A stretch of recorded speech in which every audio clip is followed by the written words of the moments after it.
sans convaincre. Merci. Maintenant, qu'est-ce que votre foi en Dieu a apporté comme plus dans cette expérience? Est-ce que vous êtes artiste musicienne parce que vous croyez en Dieu? Eh bien, là, je dirais, d'abord même quand j'ai commencé par chanter, je chantais au lycée, au collège, je ne chantais pas des chants religieux. Même si j'étais chrétienne ou j'allais à l'église avec ma mère, je ne connaissais pas personnellement le Seigneur. J'allais parce que, bon, quand tu n'y vas pas, maman ne va pas te donner à manger. Et donc, je chantais, mais je ne chantais pas, je chantais pas pour Dieu.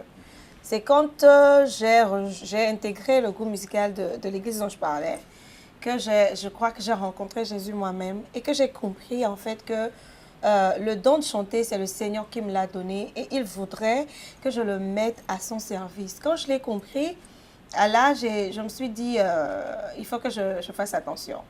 Et à aucun moment, j'ai douté de cet appel-là, même si à des moments donnés, l'occasion s'est présentée pour que je fasse autre chose. Il a beaucoup de choses à faire avec moi pour inspirer d'autres jeunes qui viennent demain.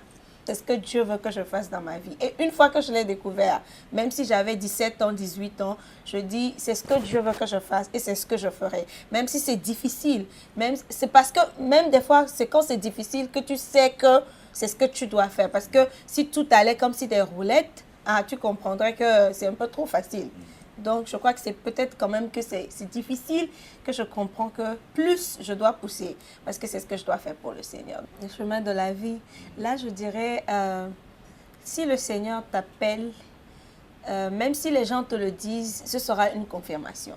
Le Seigneur appelle, même si la personne a 6 ans, la personne saura que c'est le Seigneur qui m'appelle.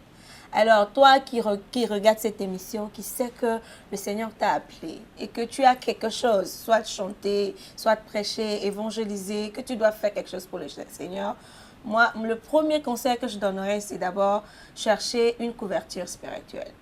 Chercher à être protégé par un père spirituel. Quelqu'un qui est plus mature que toi, quelqu'un qui a fait déjà ses preuves, qui est un père. Ça peut être une femme de Dieu ou un homme de Dieu, mais il faut chercher d'abord à être couvert en esprit. Et quand tu te mets sous ce leadership, je crois que le Seigneur est fidèle, il donne toujours la direction à suivre par ce Père-là. Ne t'affiche pas comme ça au hasard, fais partie d'une église, sois sous un leadership. Et surtout, il faut la prière et la consécration. La consécration, ce n'est pas d'aller jeûner ou d'aller faire quoi que ce soit, mais c'est cette détermination-là pour te dire, quel qu'en soit ce qui va arriver, j'ai choisi de marcher avec le Seigneur. Même si le monde m'offre ce qui est plus beau que ce que je vis aujourd'hui, je reste avec le Seigneur. Je veux accomplir sa volonté. Il faut être déterminé comme les jeunes, les Daniel et ses amis que nous avons vus dans la Bible.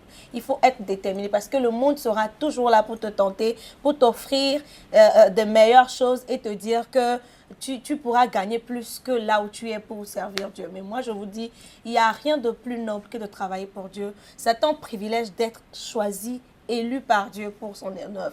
Donc, j'encourage tous ces jeunes-là qui viennent et surtout, si vous n'êtes pas encore mariés, cherchez la volonté de Dieu dans votre mariage. Sinon, c'est foutu. Si vous n'épousez pas celui que Dieu vous a destiné, c'est fini pour vous. Alors, c'est quelques petits conseils que je pourrais donner pour le moment. Moi, je sais que dans ma vie, le Seigneur me dit beaucoup de choses en ce moment même pour les jeunes qui viennent. Et le Seigneur me donne une vision pour eux. Je sais que nous reviendrons peut-être par ici, d'autres fois encore, organiser des séminaires, des conférences pour donner notre témoignage et parler à ces jeunes-là qui voudront suivre le Seigneur pour qu'ils ne fassent pas peut-être les mêmes erreurs que nous avons fait et que le Seigneur puisse se servir de vraiment. On ne peut pas marquer un point final à cette émission sans vous demander de faire un a cappella de votre choix. Alors, c'est à vous. Que Jésus-Christ soit le pilier de votre vie. Alléluia. Tu es le pilier de ma vie. Tu es le pilier de ma vie. Ô Seigneur Jésus, tu es le pilier de ma vie. Oh mon Sauveur, tu es le pilier de ma vie. Adonai, tu es le pilier de ma vie. Seigneur Jésus, tu es le pilier de ma vie. Éternel notre Dieu, c'est toi qui es le Dieu de l'univers. C'est toi qui connais tes enfants. Et c'est toi qui sais le plan que tu as pour chacun d'eux. Ceux qui suivent cette émission maintenant, ceux que tu as choisis et ceux qui ne suivent pas cette émission. Tu les connais et tu les as doigtés comme tu m'as doigté. Seigneur, je te les confie maintenant, tel que tu m'as tenu entre ta main. Et par les moments difficiles, tu as toujours été là.